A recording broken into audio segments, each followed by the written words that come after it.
All right, cousins, let's go ahead and get into this raw real quick. This is gonna be short. I'm not even gonna hold you. This is coming from the Boston, Massachusetts at the TD Gardens for a recorded episode. You're hearing it early, early, early because I took a power nap. So here's an early gift. Also, go over to the community tab. I'm dropping a little note over there for y'all to give y'all little quick updates on what is going to be happening during the holidays because I got a 2 week vacation. Will I be on this thing live? No, but I will continue to post. That don't stop over here at Wrestling in Color. Let's go ahead and get into it. Sami Zayn and Drew McIntyre, first segment. I'ma sum it up. Essentially, Drew McIntyre is upset because he ain't fucking his wife. He done missed a lot of functions and funerals, and he feel like people taking him for granted. He got the bloodline, everybody up in his ass. He's stagnant. He don't know what to do, and he frustrated. Sami Zayn came out and said, "Yo, I'm on the same boat with you. I ain't fucking my wife. I'm missing family functions and funerals. I'm not as stagnant as you, but I got the damn bloodline on my ass. I look fucked up. I look musty. My shoes is rolled over. I don't look like a wrestler. I look fucking terrible. But at the end of the day, I come out here and do what I want to do because I put 22 years into year 17, and this is what I chose to do, and I'm not going to bitch and moan about it. And matter of fact, I'm so tired of you bitching and moaning, Drew, that I'm going to whoop your ass." And Sami Zayn proceeded to swing on him and whoop his ass.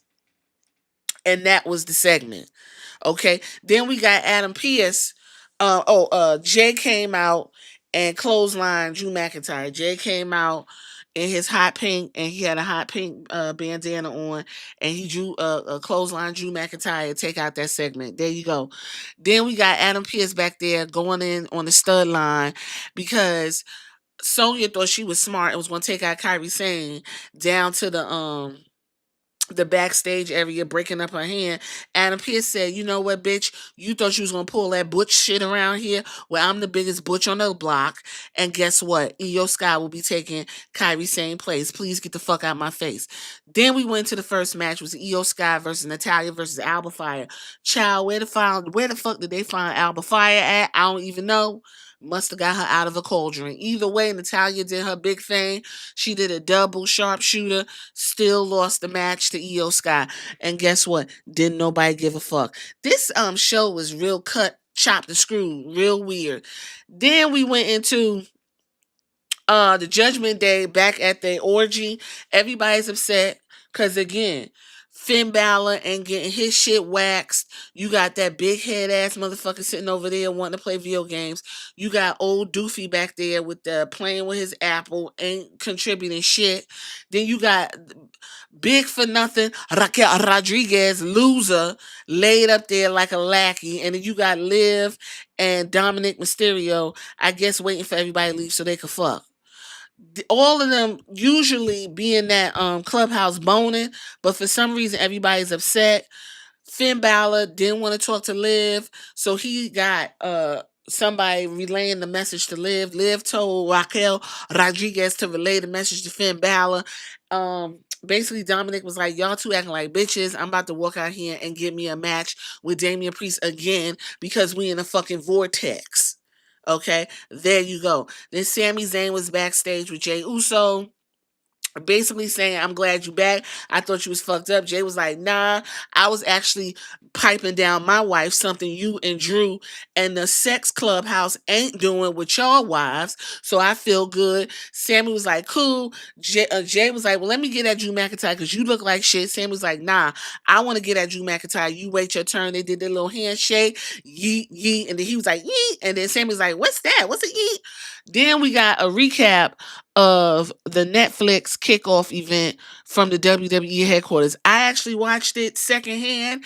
I'm learning the only way to watch WWE programming is secondhand, except pay-per-views. Um, didn't nobody give a fuck. Okay, that Netflix kickoff was completely unnecessary. Then we got into Chad Gable with American Made versus Akira Tozawa versus the Alpha Babes. Now, uh if you remember last week, Chad Gable feeling some kind of way because the Alpha Babes done moved on. They got merch. They running around feeling good and they hot pink and they feeling great. Chad Gable, his ugly ass fucking stable, was feeling some kind of way and challenged him to a match. Essentially, Chad Gable went ahead and beat Akira Tozawa's ass, and then American May was in the ring. Otis came in the ring and started vibrating and shaking his little wee wee, and that got the American Made guys to get out the ring. Otis is clearly retarded. My whole thing is, so what we got in the payoff all those months ago was Otis had pushed Chad Gable when Otis should have had a match and whooped Chad Gable's ass. That was the payoff. So now we about to run this shit back. And then we gonna get the match. Otis against Chad Gable. I don't even fucking care. Anyway, Xavier Woods was talking to Dominic, Mysterio, and Kofi Kingston backstage. So Dominic had left the clubhouse with them, back there, fucking charged up and horny. And he walking feeling good, and he came across the New Day, and he was like clapping his hands like New Day rocks. They was like, yeah, you get what was going on because you a heel. You know what it's like. Dominic was like, nah. I don't even like Big E, but what y'all did was some bullshit. He walking off all cool. And Xavier was like, shut up with you broke ass Tom Selleck. And Dominic was like, nah, Tom Selleck wish he was me. When I tell you, Dominic Mysterio, just his the shit was funny. I'm sorry. The shit was funny. Him and that thick ass mustache and that mullet. It's just everything just lined up in that little clip. That was probably, and you know what? That was the highlight of the night. He was like, he broke ass Tom Selleck. He was like, nah, Tom Selleck wish he was me. Oh my goodness. Then we got into the third match, was Damian Priest versus Dominic Mysterio.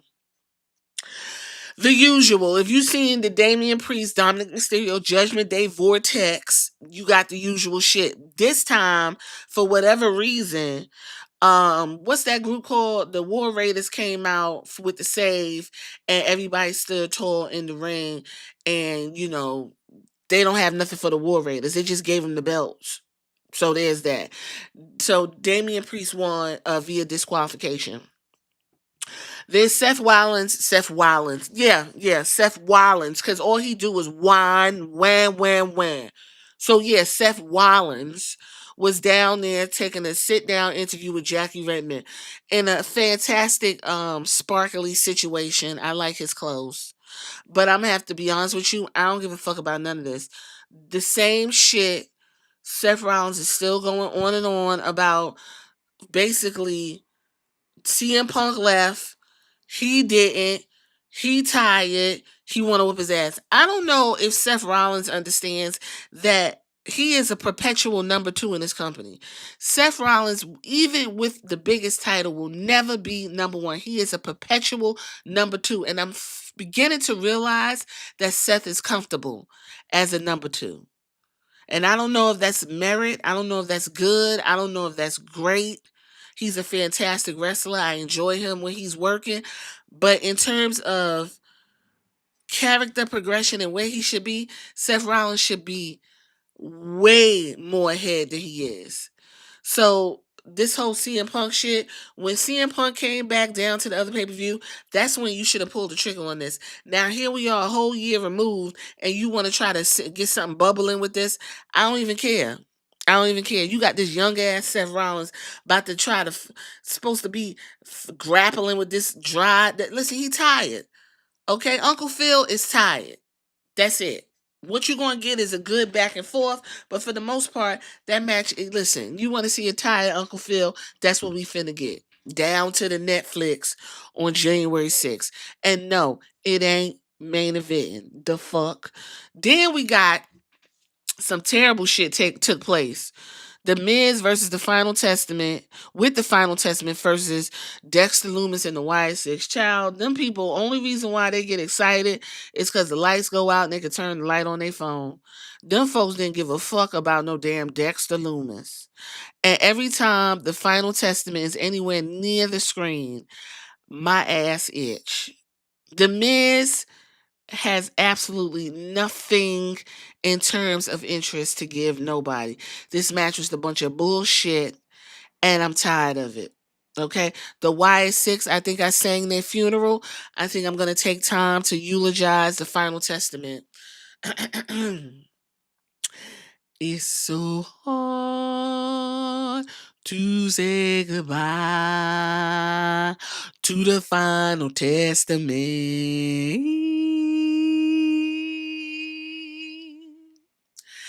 And I'll take with me the memories to be my sunshine after the rain.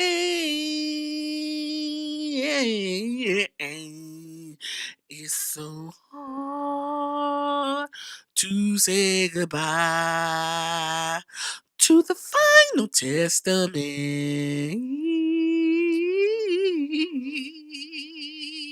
Get him off my motherfucking TV. Karrion Kross got too many fucking chances. He is done. Okay? Dexter Loomis wins by disqualification. We got the usual High School Musical pose from the YS6, and then the Final Testament was walking, looking the way they look. Anyway, Damian Priest was backstage, bigging up the War Raiders. Basically, it was a weird ass conversation because they were standing there. He was like, "What's up, guys?" And they was like, "Oh yeah, we came out there to help you because you helped us last week." He was like, "Well, you got beef with the Judgment Day. I got beef with the Judgment Day." Whoop de whoop de whoop. Then we got a vignette. Y'all said it was Pentagon Jr. Okay, great. The New Day, they got in the ring. The fans was not feeling it. Then they went and ran down uh the commentators, told old boy that he need to get his ass in the ring. He said, "Well, I'm retired." Like, what the fuck? Then Kofi Kingston was talking about, "Well, my mama flew all the way from Ghana, and this is my hometown, and y'all booing me and shit, and it's embarrassing." He went over to give his mom a hug. His mom got up and was like, "What the fuck is wrong with you? Why you do Biggie like that? You know I love him like a son." She turned around, got her stuff, and left. Kofi Kingston talking about some mama, and that was the clip. Okay. I don't know how long we gonna go on and on about this Biggie shit. Y'all done threw the nigga away. Like, what else we gonna do with this? What else we gonna do? Although you get some good comic relief, we got to like move forward. What we gonna do? So somebody was confused about Kofi's ethnicity because they said, well, he was Jamaican and then Ghana and then in the United States. So he acted like a Jamaican. Kofi Kingston ain't Jamaican. I believe he was, well, they say he's the first African born uh, WWE champion, but his hometown is Boston. So I'm not really sure how this works. I think he's a first generation African, and his mom was born in Ghana. Either way, his home is Ghana and his hometown is Boston. There you go. Moving right along. Then we went into the main event, which was Drew McIntyre versus Sami Zayn. Basically, Drew McIntyre whooped Sami Zayn's ass. Sami Zayn was getting his ass whooped, and then we got the save from, once again, the Yeet Man. Came out, Yeet did his little big number, and then he got caught up with Tamatonga and got his ass whooped. And then we got Jacob gotten in there, did his booty thing, blasted Sami Zayn in the head, and then everybody got the big thumb. And Drew McIntyre at one point left the ring to leave it to the Judgment Day child. It don't even matter, to the hood line, and he smiled, and that was the end of the show, y'all. Like, you know what? I don't even know what. There you go. I ain't even gonna hold you. Y'all tell me what y'all think in the comments. Deuces.